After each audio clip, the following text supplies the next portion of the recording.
हरदीप सिंह निज्जर की हत्या के पीछे भारत सरकार थी या फिर अंतर्राष्ट्रीय गैंग? लगभग 3 साल से चले आ रहे इस विवाद में अब अमेरिका की चार्जशीट ने एक बड़ा मोड़ ला दिया है। अमेरिकी जांच एजेंसी ने दावा किया है कि इस हत्या के पीछे किसी भारतीय सरकारी अधिकारी का नहीं बल्कि गैंगस्टर लॉरेंस बिश्नोई के नेटवर्क का हाथ है। आखिर इस चार्जशीट में क्या क्या खुलासे हुए, आइए समझते हैं। नमस्कार, आपके साथ मैं तमन्ना, आप देख रहे हैं नवचेतना टाइम्स।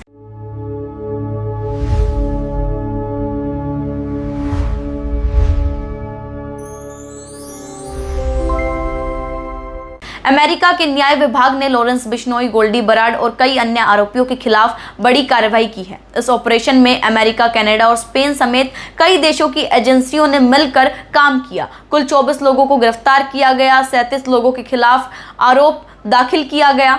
चार्जशीट में दावा किया गया है कि लॉरेंस बिश्नोई का गैंग सिर्फ भारत तक सीमित नहीं है बल्कि अमेरिका, कनाडा, यूरोप और कई दूसरे देशों में सक्रिय है। इस गैंग पर हत्या, रंगदारी, तस्करी, ड्रग्स की तस्करी, हथियारों की तस्करी, मानव तस्करी जैसे गंभीर आरोप लगाए गए हैं। सबसे बड़ा दावा हरदीप सिंह निज्जर हत्याकांड को लेकर किया गया। अमेरिका के अनुसार जून 2023 में कनाडा में हुई निज्जर की हत्या का आदेश लॉरेंस बिश्नोई और उसके करीबी सहयोगी गोल्डी बराड ने दिया था। चार्जशीट में किसी भारतीय सरकारी अधिकारी की भूमिका का उल्लेख नहीं किया गया है। याद रहे कि सितंबर 2023 में तत्कालीन कनाडाई प्रधानमंत्री जस्टिन ट्रूडो ने संसद में कहा था कि निज्जर की हत्या में भारतीय एजेंटों के शामिल होने के विश्वसनीय आरोप हैं। भारत में उस समय इन आरोपों को पूरी तरीके से खारिज कर दिया गया था।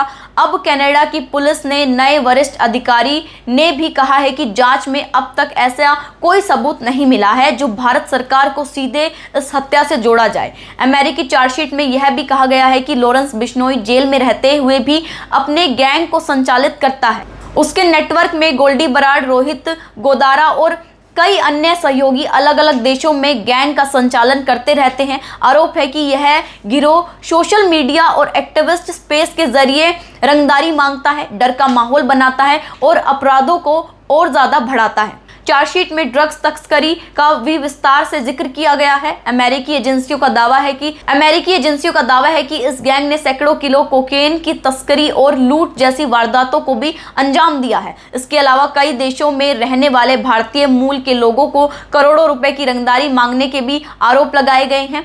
अमेरिका के पंजाब के गैंगस्टर जग्गू भगवानपुरिया को भी अंतर्राष्ट्रीय अपराध से जोड़ा गया है, हिस्सा बताया गया है। आरोप है कि उसका नेटवर्क भी कई देशों में फैला हुआ है और कुछ भ्रष्ट अधिकारियों की मदद से रंगदारी और अन्य अपराधों को अंजाम देता था। हालांकि इन आरोपों पर संबंधित पक्षों की अभी तक कोई भी प्रतिक्रिया सामने नहीं आई है। फिलहाल अमेरिका की तरफ से कार्रवाई हो रही है। फिलहाल अमेरिका की इस कार्रवाई ने भारत, कनाडा और अंतर्राष्ट्रीय स्तर पर चल रही बहस को एक नया मोड़ दे दिया है। अब आने वाले समय में साफ होगा कि अदालत में इन आरोपों को साबित करने के लिए क्या सबूत पेश किए गए हैं।